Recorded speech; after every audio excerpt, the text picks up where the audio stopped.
The fluorescent lights of Northwestern Memorial's maternity wing had never bothered Delia Carmichael before. She'd worked that same hall for 6 years, checking blood pressure readings, updating charts, whispering encouragement to women, laboring through the hardest hours of their lives. But sitting in the waiting room, in her civilian clothes, 8 months pregnant and alone, those lights felt different. Harsher, more honest.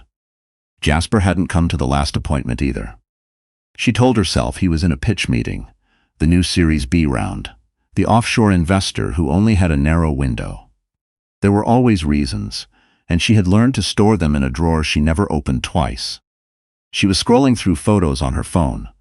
The nursery she'd finished painting by herself, the crib she'd assembled with a YouTube tutorial, and a half-broken Allen wrench, when the elevator doors opened. Every nurse at the station looked up. Vanessa Lee moved through a room like weather.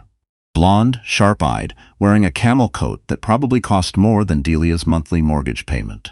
She'd arrived in Jasper's life as the marketing director of his firm's newest client, and had lingered the way certain women do. In the background of every Instagram story, he posted from industry dinners and rooftop launches. Delia had noticed. She'd said nothing. But Vanessa wasn't wearing that practice smile today. "Delia," she said the name quietly, walking directly toward her. "We should talk." Delia set her phone face down on her lap. Her pulse was steady. The kind of stillness that comes after a person has already rehearsed the worst scenario 100 times. "This isn't the place for whatever this is," Delia said. Vanessa crouched until their eyes were level, close enough that Delia could smell her perfume. Something expensive and sharp. "He's not going to that delivery room with you. I need you to understand that before you make this any messier than it already is." The waiting room was quiet. 3 other patients. 2 nurses pretending not to listen.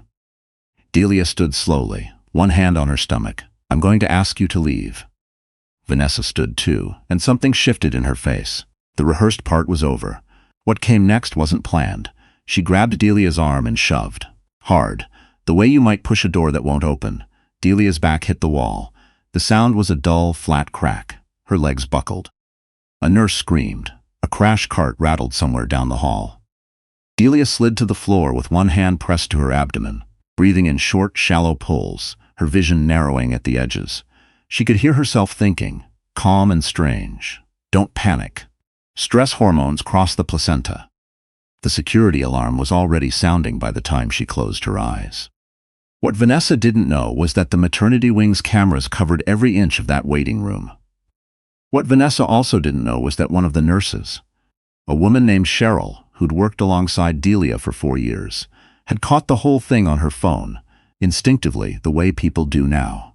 And what Vanessa absolutely did not anticipate was that by the time she walked back through the hospital's automatic doors into the gray Chicago afternoon, she had left behind more than she'd intended.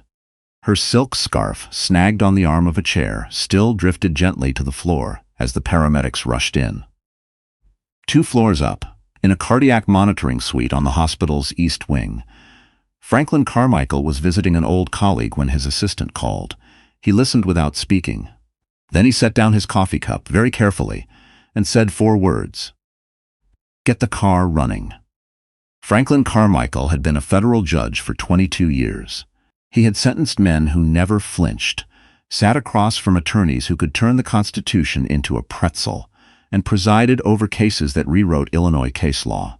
He retired at 64 and opened a legal advocacy firm downtown that quietly became the most feared in the state. He didn't advertise, he didn't need to. When he walked into Delia's room and saw the monitor wires, the IV taped to her wrist, the careful way she was holding herself still, he felt something that no courtroom had ever produced, a rage so complete it was almost calm. "The baby," he said first before anything else. "She's okay." Delia's voice was thin but steady. "Fetal heart rate came back normal. They want to keep me overnight." He sat beside her. He didn't reach for her hand right away. He looked at her the way he always had, like he was reading her, the way a man reads a case file he's already decided to win. "You saw the woman." "I work here, Dad. Everyone saw her." "And Jasper?" It wasn't a question. Delia turned toward the window, Chicago's skyline pressed against the glass, gray and indifferent. "He hasn't answered." Franklin was quiet for a long moment. Then he stood, buttoned his coat, and walked to the door. He paused with one hand on the frame. "Simon will be here in 20 minutes. Don't talk to anyone from the press. Just rest." Simon Draper had been Franklin's chief of staff for 11 years. He was methodical and had the kind of mind that sorted chaos into columns. Before anyone else registered, there was chaos at all.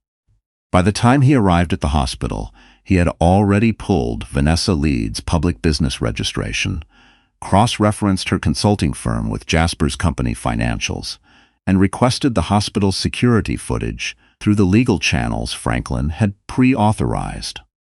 The footage was cleaner than they could have hoped. The push was deliberate, unambiguous, caught from 2 angles.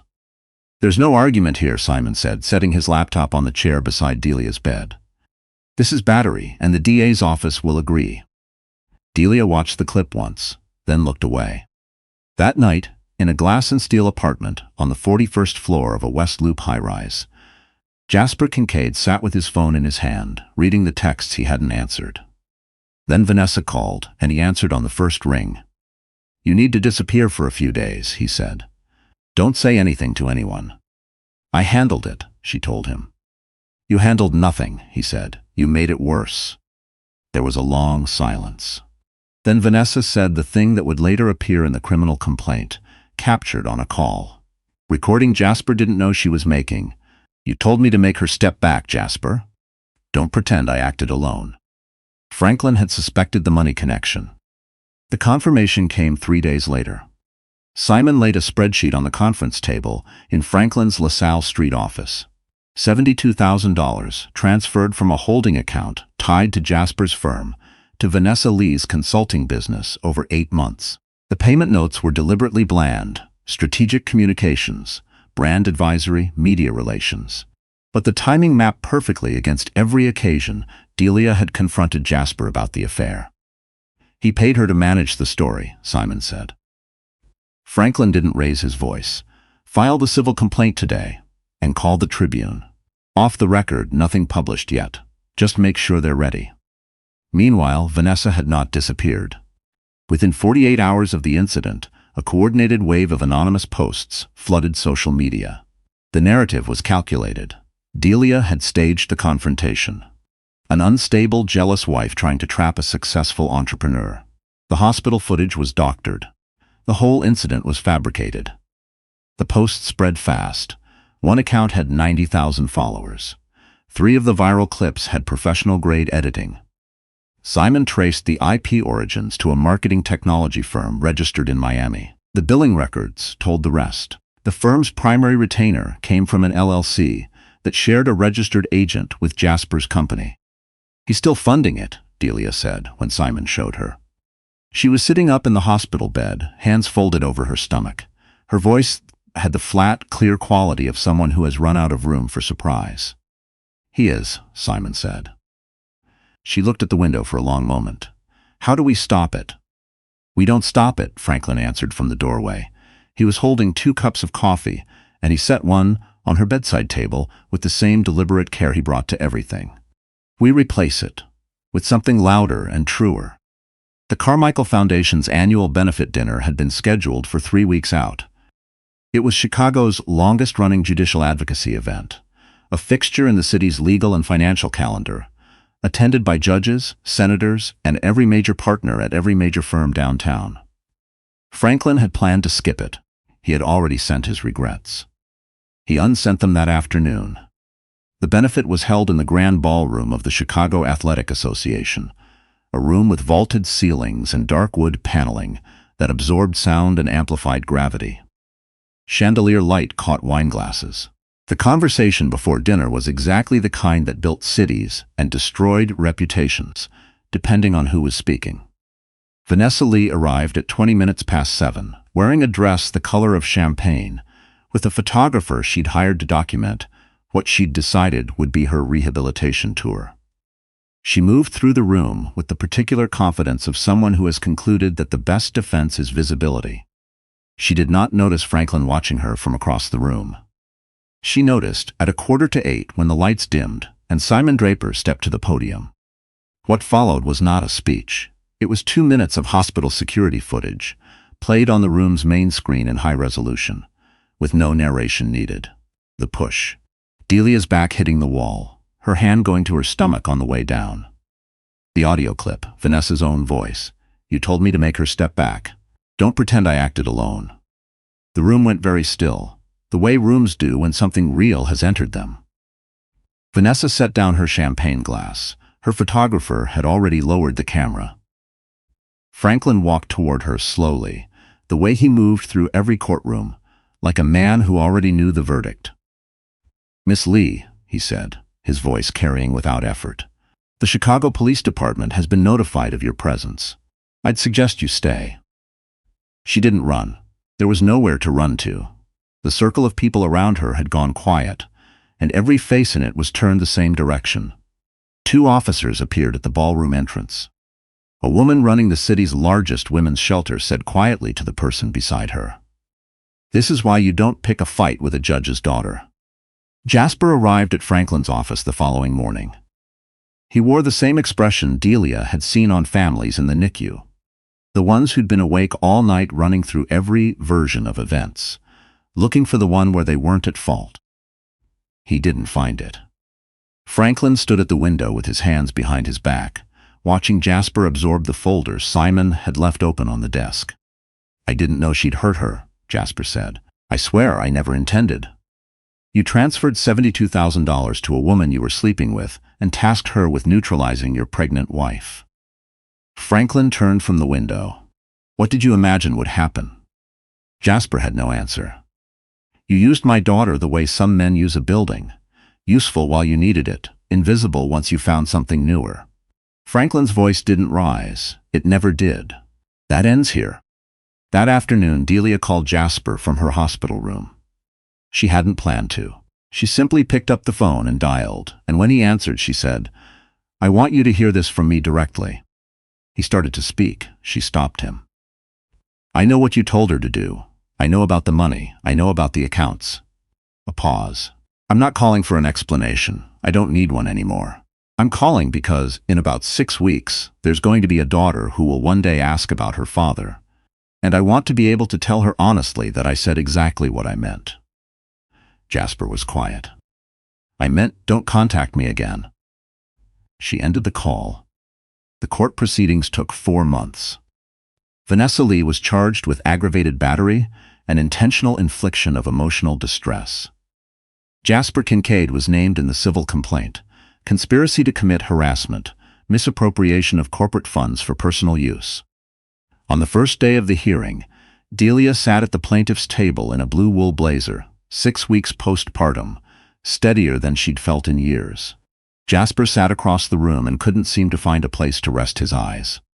The DA presented the footage, the recording, the financials, the social media trace.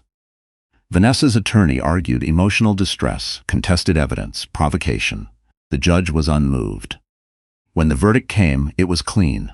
Vanessa Lee, 18 months, mandatory counseling, full restitution.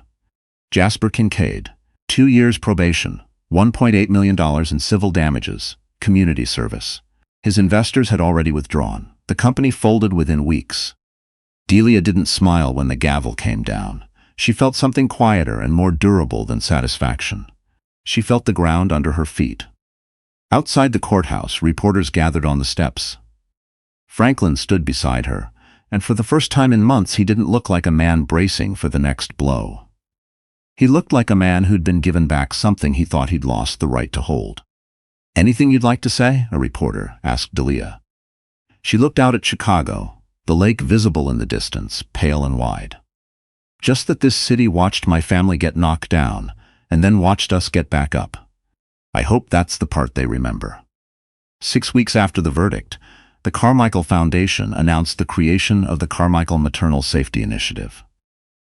A program funding upgraded security protocols in maternity wards across Cook County, alongside legal aid for pregnant women facing harassment from third parties or intimate partners.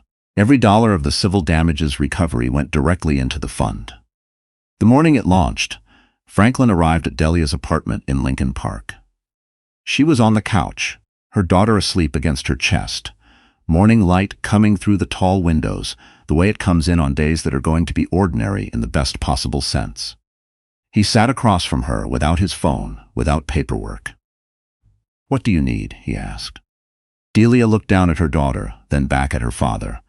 "Nothing right now. For the first time in a long time, genuinely nothing." He nodded slowly. The quiet between them was the kind that doesn't need to be filled. Outside, Chicago moved through its morning the way it always did.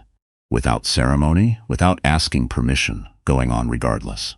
And inside that apartment, a woman who had been pushed to the floor of a hospital hallway and told she was replaceable sat holding her daughter in the light, knowing with absolute certainty how wrong they had been.